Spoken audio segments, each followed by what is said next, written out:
Donc, ce matin, on va se lancer dans un question-réponse.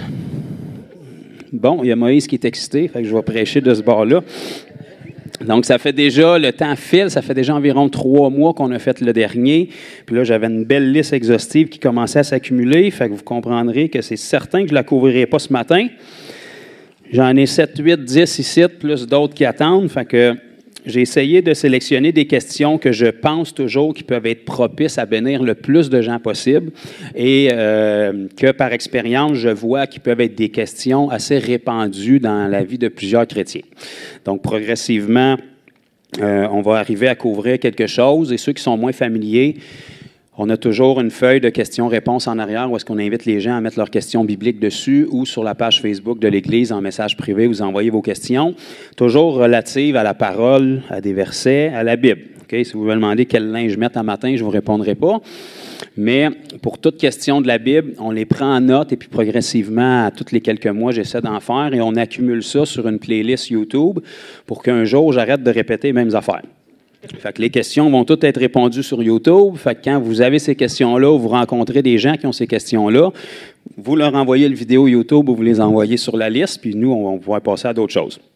Parce que les questions sont fondamentalement, si je regarde dans les 10-12 dernières années de ma vie chrétienne, sont sensiblement pas mal tout le temps les mêmes, avec quelques variantes qui tournent, mais les incompréhensions que la majorité des chrétiens ont sont pas mal tout le temps les mêmes.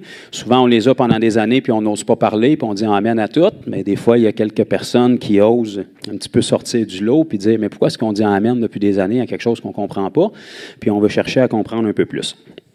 Donc, on va couvrir, par miracle, peut-être 3 questions ce matin, sinon au moins 2. Et j'avais beaucoup de questions, entre autres de notre sœur Josée, la Lancette, qui couvrait des questions rattachées au catholicisme. Donc ça, c'est quand même, je ne pourrais pas tout y répondre, mais c'est quand même pertinent parce que, comme vous le savez, on vit au Québec, là. Puis il y en a eu pas mal de ça, du catholicisme au Québec. Donc, la majorité d'entre nous, Québécois, même chrétiens, on est teintés par un arrière-plan catholique, qu'on le veuille ou non, même si on est totalement irreligieux quand on vient à Christ. Donc, il y a beaucoup, des fois, de traditions inconscientes qui demeurent, qu'on transpose dans la chrétienté, qui ne nous empêchent pas nécessairement de vivre notre vie chrétienne. Mais qui, on va voir aujourd'hui, devrait pousser des fois à nous poser des questions, mais pourquoi je crois ce que je crois? Il y a des choses qu'on prend pour acquis juste parce qu'on l'a entendu, puis c'est comme gravé dans nos pensées, alors qu'on lit la Bible, puis on ne peut pas les retrouver nulle part dans nos Bibles. Fait qu'on va essayer juste d'être le plus possible, de faire du ménage dans notre système de pensée pour qu'après ça, quand on lit la Bible, on la lit par l'esprit et pas à travers un filtre préétabli que la société ou la religion nous a mis en place. Je vais aussi répondre à une question qui date de longtemps de notre sœur Chantal concernant la mort de Jésus, parce qu'il est mort, mais il est ressuscité. Ça, c'est la bonne nouvelle. Mais quand est-ce qu'il est mort? Donc, ce n'est pas une question existentielle qui va changer votre salut. Mais si vous avez lu la Bible quelques fois, probablement que ça a dû vous accrocher puis vous titiller l'oreille que toute votre vie, on vous parle du vendredi saint puis que Jésus est supposé d'être ressuscité 3 jours après.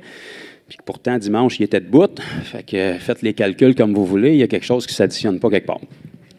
Fait qu'on va prier puis on va aller dans ces questions-là. Puis je pense qu'à travers ça, on va être capable de découvrir des choses bien intéressantes qui vont nous bénir au-delà de nous enfler la tête d'orgueil et de connaissance. Amen.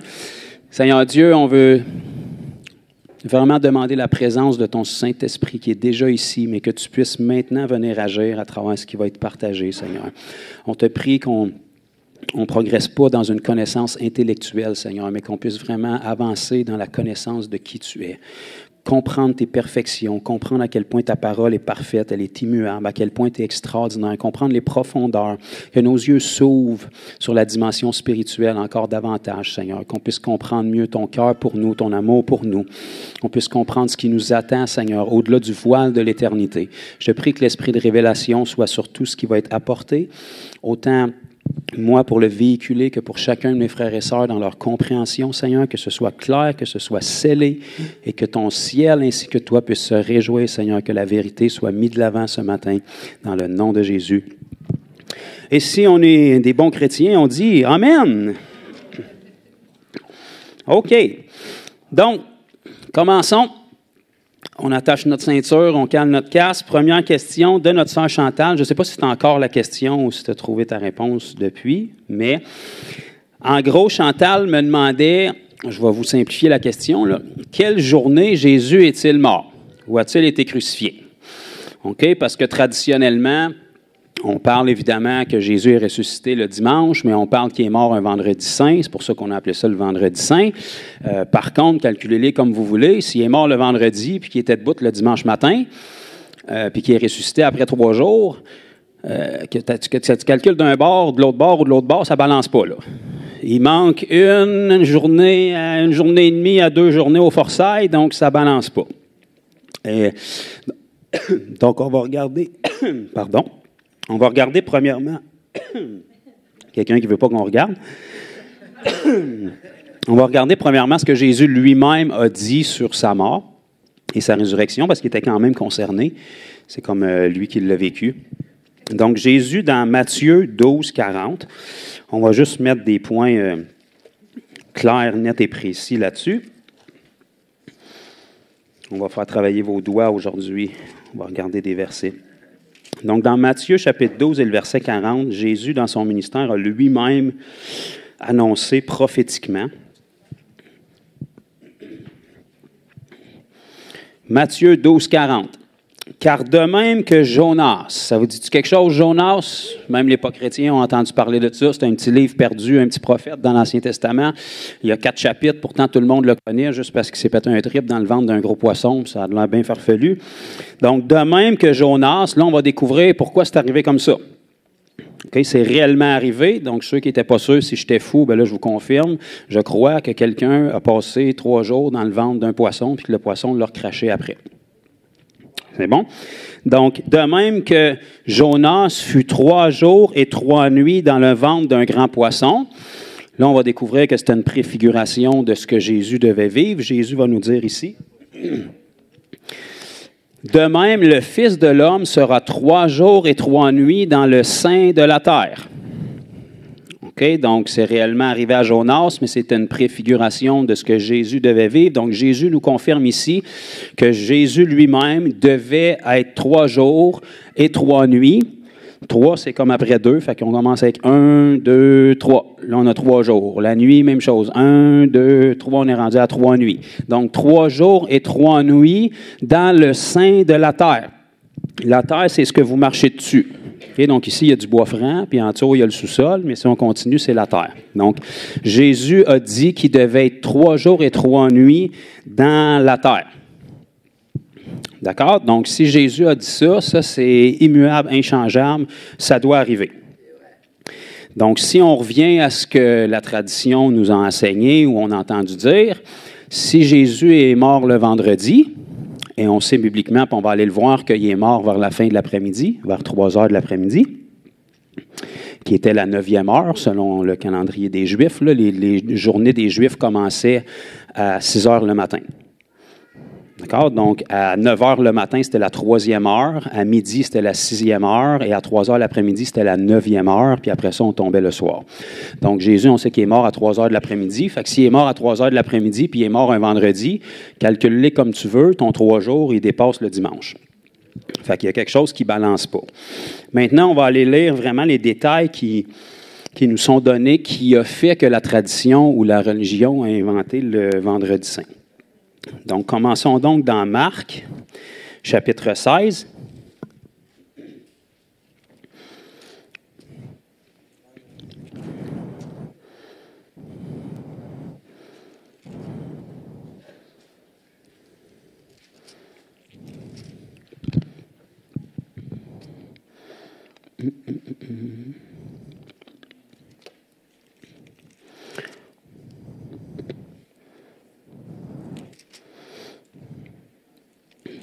Ça tombe pas bien, je n'ai pas mis la bonne référence.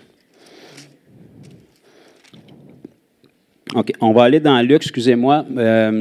Denis, si tu m'entends, si tu peux me ramener mon téléphone, je vais trouver l'autre référence pour pas qu'on perde de temps. Donc, venez avec moi dans Luc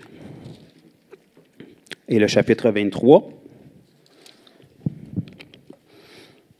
Merci beaucoup. OK, donc Luc 23. Ah, je l'ai trouvé dans Marc, c'est bon. Donc ici, c'est des passages qui concernent la mort et la résurrection de Jésus. Donc dans Luc chapitre 23, on va lire, lisons à partir du verset 50. Donc Luc 23, 50. Il y avait un conseiller nommé Joseph, homme bon et juste, Joseph d'Arimathée, qui n'avait point participé à la décision et aux actes des autres. Il était d'Arimathée, ville des Juifs, et il attendait le royaume de Dieu. Cet homme se rendit vers Pilate, demanda le corps de Jésus. Et il le descendit de la croix, l'enveloppa dans un linceul et le déposa dans un sépulcre taillé dans le roc où personne n'avait encore été mis. Donc ici, Jésus était mort.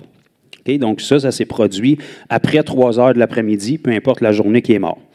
Donc, de midi jusqu'à 3 heures de l'après-midi, il y a eu des ténèbres sur toute la terre.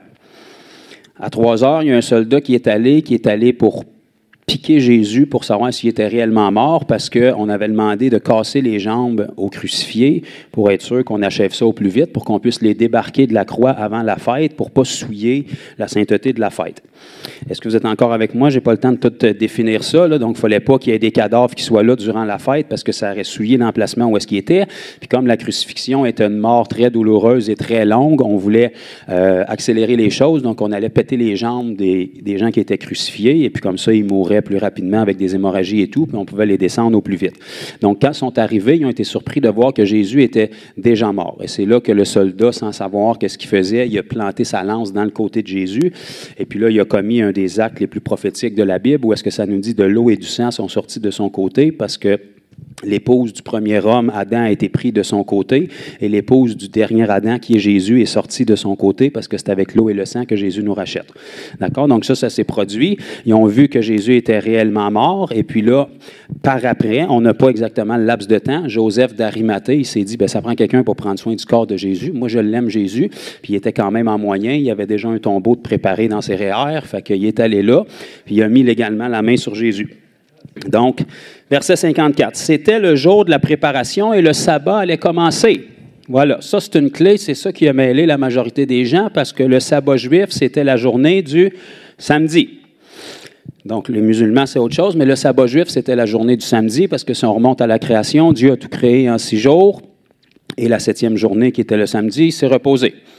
Donc, remarquez que Dieu ne s'est pas reposé parce qu'il était fatigué, parce qu'il ne peut pas être fatigué, il s'est reposé parce que tout était accompli. Donc, le samedi, c'était le sabbat hebdomadaire. Donc ici, quand on lit que Joseph d'Arimathée a descendu le corps pour l'amener dans le tombeau, il l'a entouré de linceul et tout, ça nous dit c'était le jour, verset 54, de la préparation, le sabbat allait commencer. Donc si le sabbat est le samedi, bien, de toute évidence, c'est logique de penser que ça, c'est un vendredi. En tout cas, je pensais que c'était logique de penser ça. Fait que si tu prends le samedi, la veille du samedi, c'est le vendredi. Donc, s'il décroche le vendredi, puis le sabbat va commencer, bien, ça serait logique que ça soit le vendredi. Bon. Ce qui cause problème avec ce que Jésus a dit, parce que Jésus a dit qu'il allait être 3 jours et 3 nuits dans le sein de la terre.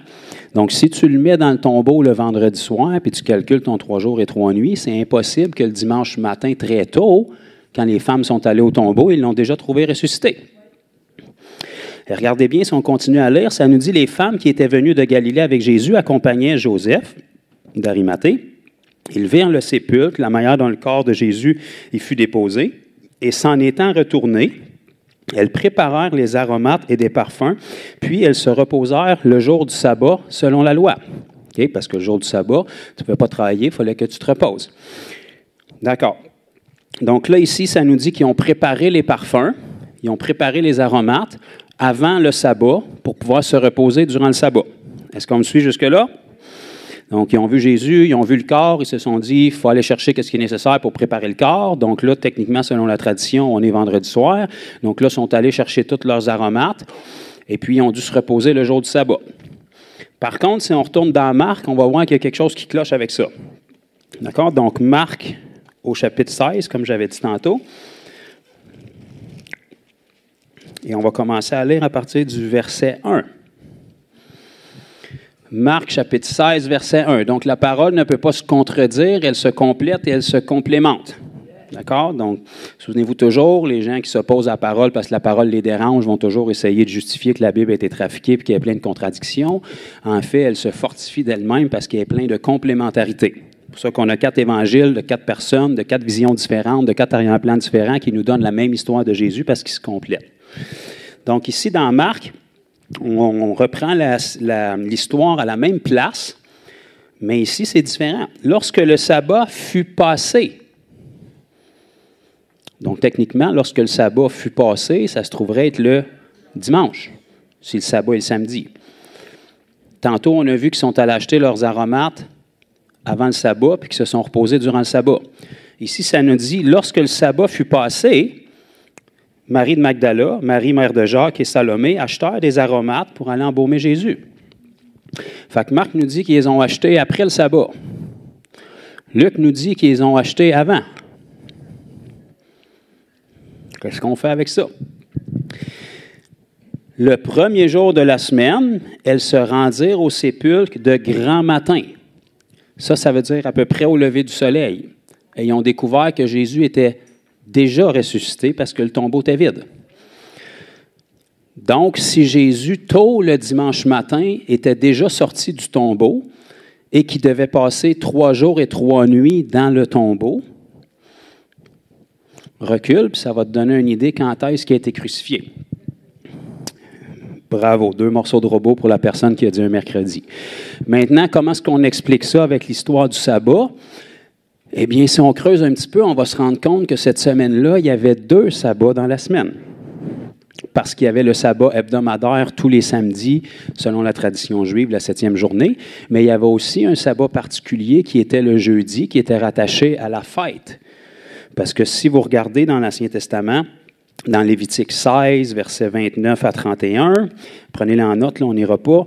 Dans Lévitique 23, versets 24 à 32 et 39, toutes les fêtes du calendrier juif, c'est-à-dire la Pâque, la fête des pains sans levain, la fête des prémices, la Pentecôte, la fête des trompettes, la fête des tabernacles, la fête des expiations. C'était 7 fêtes par année que les Juifs devaient fêter dans leur calendrier qui représentait l'histoire de l'humanité avec ce que Jésus devait accomplir. Mais ces 7 fêtes-là, les fêtes étaient des sabbats en eux-mêmes.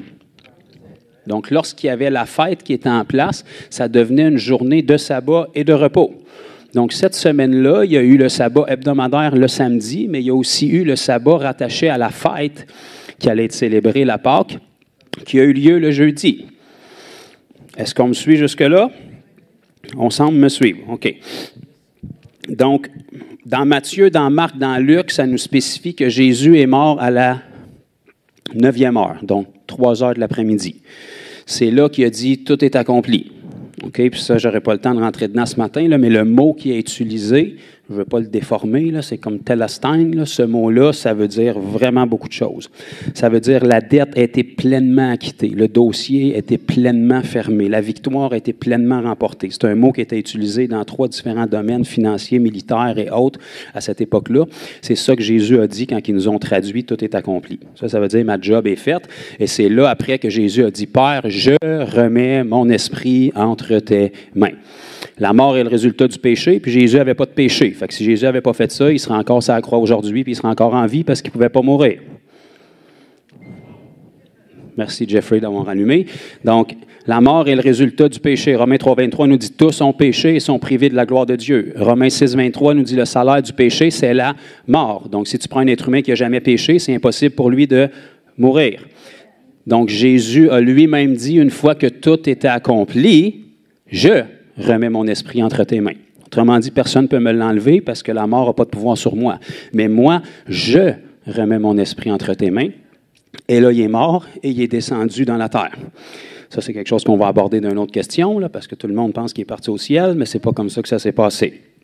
Parce que Jésus lui-même avait dit qu'il devait être 3 jours et 3 nuits dans le sein de la terre. Maintenant, il y a des gens qui vont débattre que son corps est allé dans la terre, dans le sépulcre, puis que son esprit est ailleurs, mais ça, on va le couvrir dans la prochaine question. Donc, Jésus, s'il est mort à 3 heures de l'après-midi, c'était le mercredi à 3 heures de l'après-midi.